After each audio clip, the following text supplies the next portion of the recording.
here, and I'm coming to you from one of our very special retreats at the Old Rectory in Cholmondeley, the Hands on Life Transformative Retreats.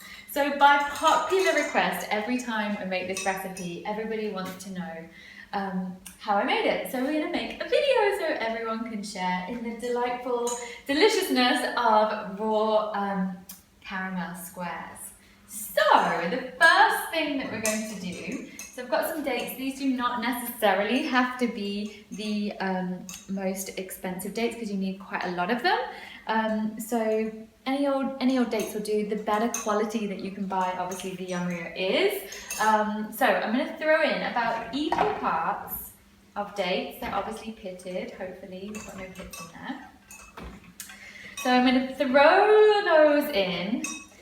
And this is really kind of rough measurement, so you don't have to weigh it out at all, but approximately as many dates to nuts and seeds. Here they are. So you can use any that you like, but today we've used walnuts and pumpkin seeds that are absolutely even more delicious if they're toasted. Got it? So, I'm going to hope that this is going to blend in here. So I'm going to throw those in, so it's just about the same weight. And I'm going to leave it at that and then maybe add a few more. And then to that, I'm going to add a little drizzle of coconut oil. We're going to blend that up and see what happens. So, that'll be a noisy moment. You'll end up with a situation that looks a little bit like sticky breadcrumbs. So you've got all the yumminess of the sweet dates and the healthy protein and all the good stuff in the nuts. And so then what I'm going to do is put this into a tray, like this.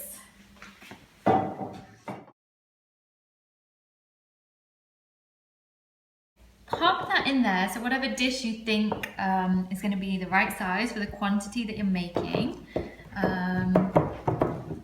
Just so that when you press it down really firmly, it's going to give you a nice base. So you don't want it to be a really thick base because you want the yummy caramel to sit on top. So I'm going to take a little bit of time here to really press it down. So you want to have clean hands and take the time to really work that down so it's going to hold together when you cut those squares up. We've got a few going on here. In one of them, I'm going to put a handful of cocoa nibs, so they're amazingly chocolatey and delicious. I do not put those in the blender because it's really nice to get the crunchiness of them, so just scatter a good amount on, and then I'll take a moment just to press them in so you'll get them still quite nice and crunchy. And that'll be delicious. Okay, so for the next layer, this is going to be our yummy caramel layer. And even if you don't make these squares, you're going to want to remember this because it's absolutely delicious on ice cream or on its own actually. Throw those in there.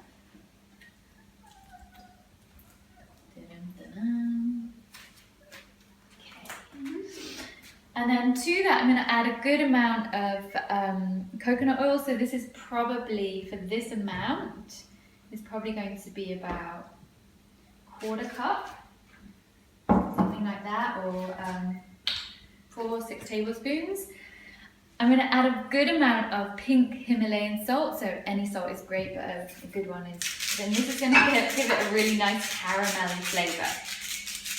So you could add cinnamon, you could add nutmeg also to this. I'm just going to keep it nice and simple so you can taste it there. And then I'm going to add a couple of spoonfuls of any kind of nut butter. So I've got cashew nut butter there. And I'm just going to pop that in.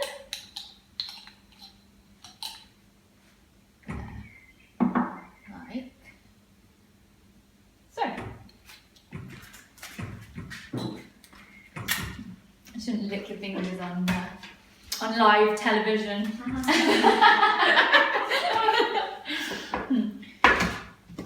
Okay, so let's whiz this up and we'll see the magic happen.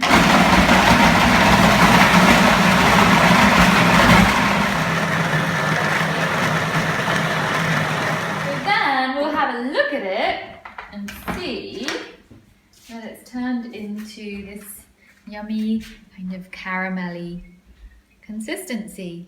So we're going to use this to put the next layer. Then we're going to put a nice generous amount of this on, and we're going to layer it up. This will be the part that everyone likes a lot. So then everyone that's here watching today, these will have to actually go into the freezer before we put the final layer on. So you'll get them as dessert. Not now. That's not going to be dessert. Sorry. So, there we go. On top of this, for the third layer, you can melt some beautiful dark chocolate, which we will do, or you can decorate it with whatever. Toasted coconut is really nice. Here I've got some pumpkin seeds and goji berries because they look beautiful. And they're like that. And then I'm going to put a bit of dried mango because that gives it a nice chewy kind of extra caramelly thing. And then I'm going to pop all of these in the freezer. A couple of them I'm going to melt chocolate and do a layer, and this one I'm just going to do a little bit of chocolate drizzled over, and we will show you the final product when it's done. So when those layers have been in the freezer for a couple of hours, you can take them out, decorate them a little bit more before cutting them into pieces. Or if you want to do a third yummy chocolate layer, you can either melt some dark chocolate and just pour it over, or you can do a combination of honey or agave with raw cacao and some coconut oil, and that works really well as well.